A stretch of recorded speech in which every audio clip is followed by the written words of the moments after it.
Hello, everyone. Welcome to another edition of Walking with Randy. Although I'm really sitting this time, so I don't know if it came up at the beginning or not. Let's start again. Stress-free writing courses. Hello, everyone. Welcome to another edition of Walking with Randy. Although this time I'm sitting down. Stress-free writing courses. Walking with Randy is where we talk about writing, speaking, coaching, marketing, and marriage. Today I'm talking about writing again, and especially about stress-free writing courses. Now, one of the things that can help you whenever you are a writer is to get information from some other people. So, as you're thinking about getting a writing course, you can search around and find different options for writing courses. Uh, you may find some that are free, and you may find some that have special sections in them that are especially appealing to you and could be more helpful to you than the free options. But in any case, I think there are five questions you should ask whenever you're considering getting a writing course. First question is, does the course take into account whether or not you are a pantser or an outliner? If you are a pantser, you are someone who writes from the seat of his pants or her pants.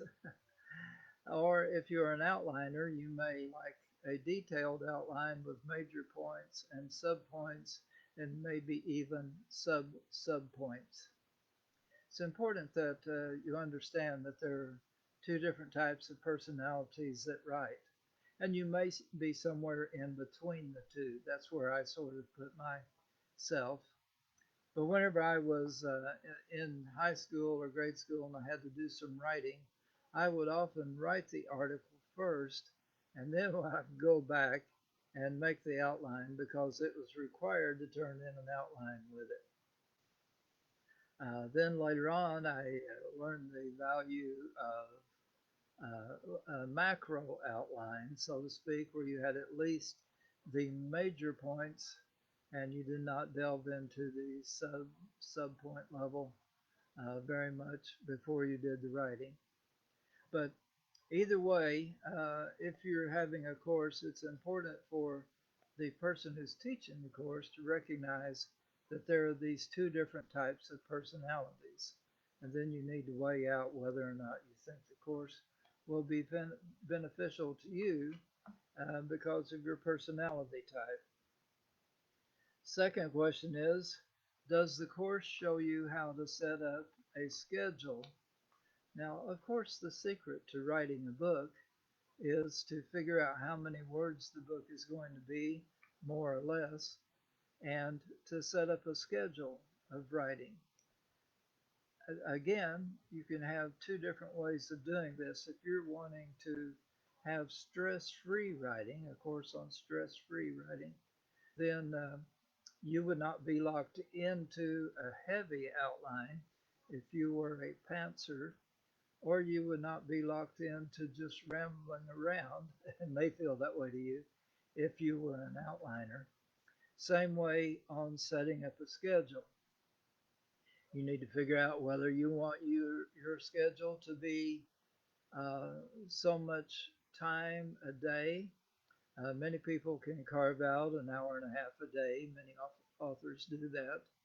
And sometimes they do 25 minutes in the morning, 25 minutes at lunch, and 25 minutes at night. Sometimes they do them in an hour and a half, uh, just different stretches where they can get it.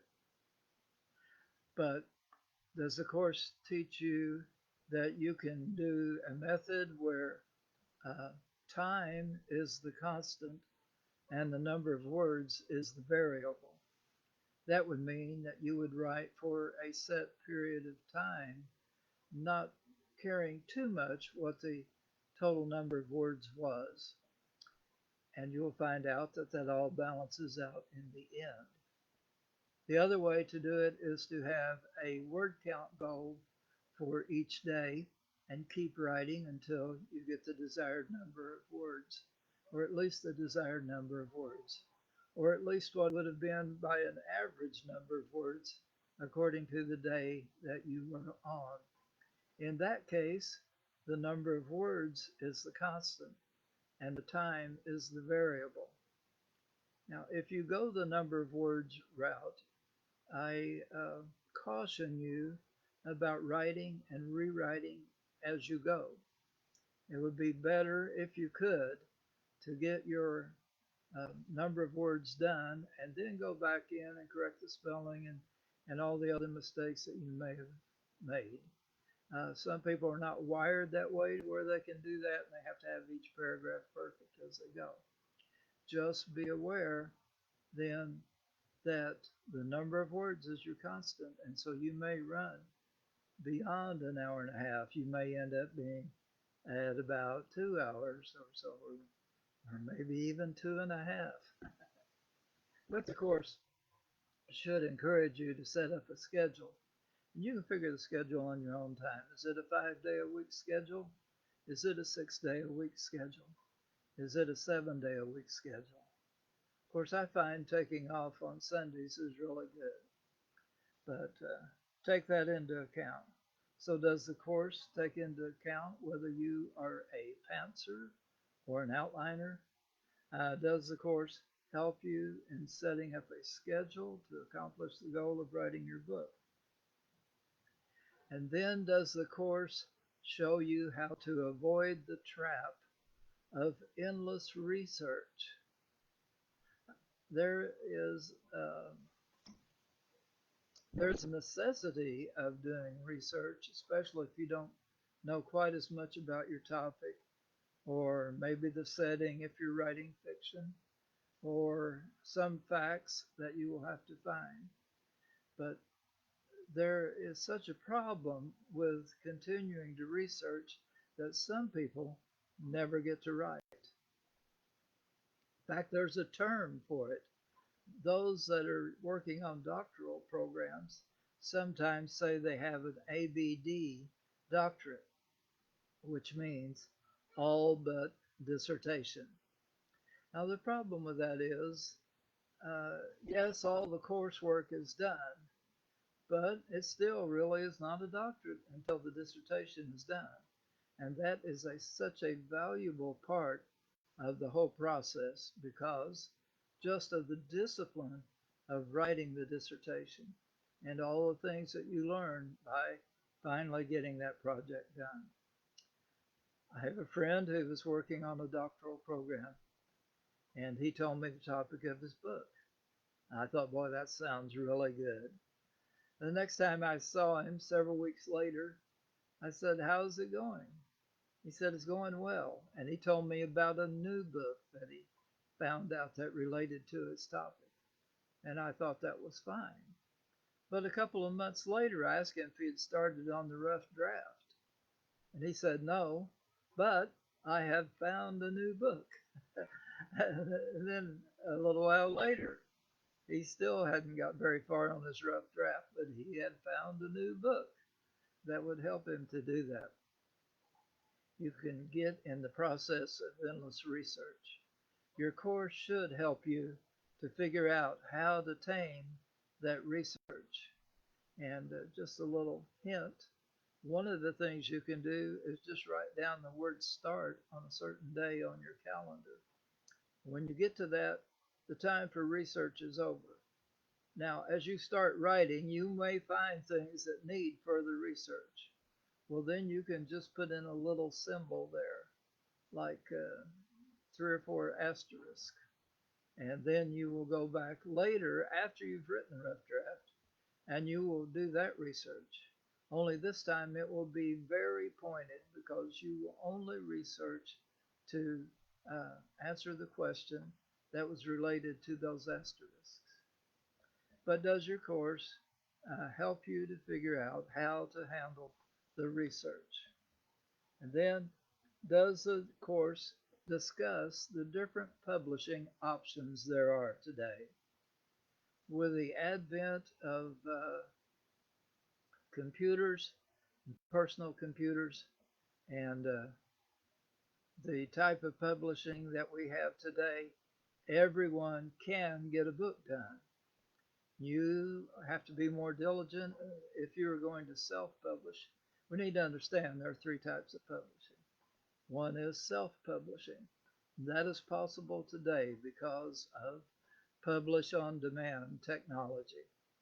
The other one is traditional publishing. Many of us know about that.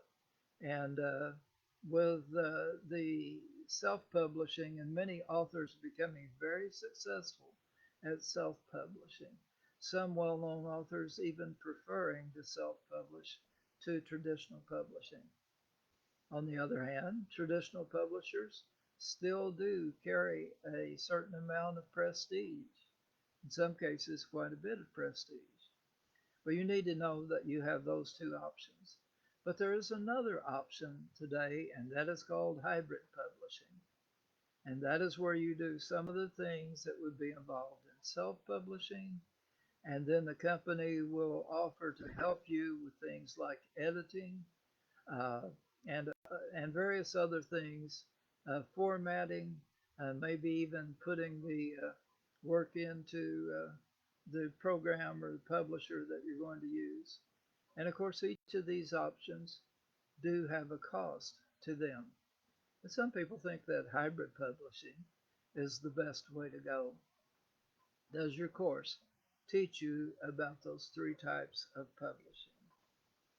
And then finally, does the course give you a chance to ask questions and to get answers to your questions?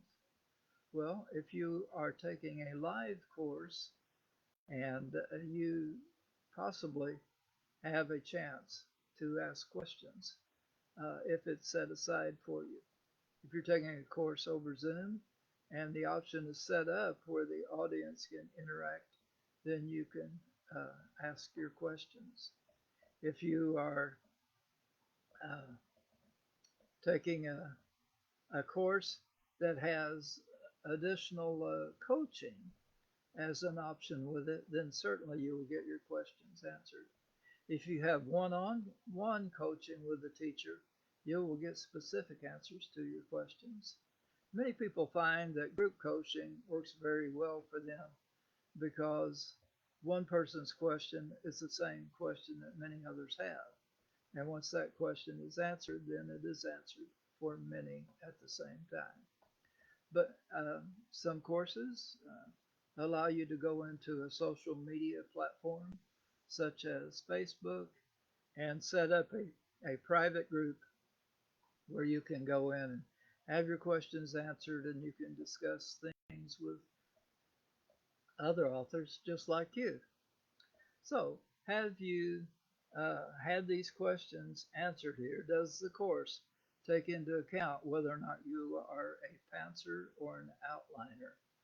Does the course help you to set up a schedule to where you would get your book written? Does the course show you how to avoid the trap of endless research? And does the course discuss the different publishing options that are available nowadays? And does the course give you the opportunity to get your questions answered? Well, those are the 5 questions you should consider. Now, here's a bonus. Here's some courses or authors of courses that I would recommend. Steve Manning would be one, although I have not been able to find his material very much lately, but if you can find it, it was very good. Alan and Ellie Deavers, they're very good. They're creative writing teachers. Nick Dawes has an online course, which is very good. And these three all have similar techniques that are put forth as ways to write. Uh, then there is Rob Parnell from Australia. He is very good at talking about writing in the flow. For Kindle publishing, Tom Corson Knowles has a very good course that helps with that. And then Michael Hyatt, who used to work for Thomas Nelson Publishers, has a course on writing. And a good hybrid publisher is Carrie Oberbrunner. And then there is another one that I could recommend. At least there is a book that could help you with this. And actually, as I'm recording this, I'm going to be offering a course in Johnson City, Illinois, at the J City Center for Hope and Renewal. And this course will last for 7 weeks, and it will answer all the questions that I talked about here. Uh, and it will be on Thursday nights, um, starting here in just a couple of weeks. I'll do another post with the update and more details in a day or two. Anyway, so I hope this has been helpful to you. If it has, if you would like me to speak at one of your events, go to randycarney.com and click on the contact tab and fill out the form. And I'll be glad to talk with you about that. Then, if you're interested in the book, it's called How to Write a Book in 28 Days or Less Without Stressing Yourself to Death. When I start typing into the search engines, whenever I hit the number 28, usually the book comes up. But if it doesn't by then, keep going 28 days or less. And if it doesn't come up by then, go all the way to the end. How to write a book in 28 days or less without stressing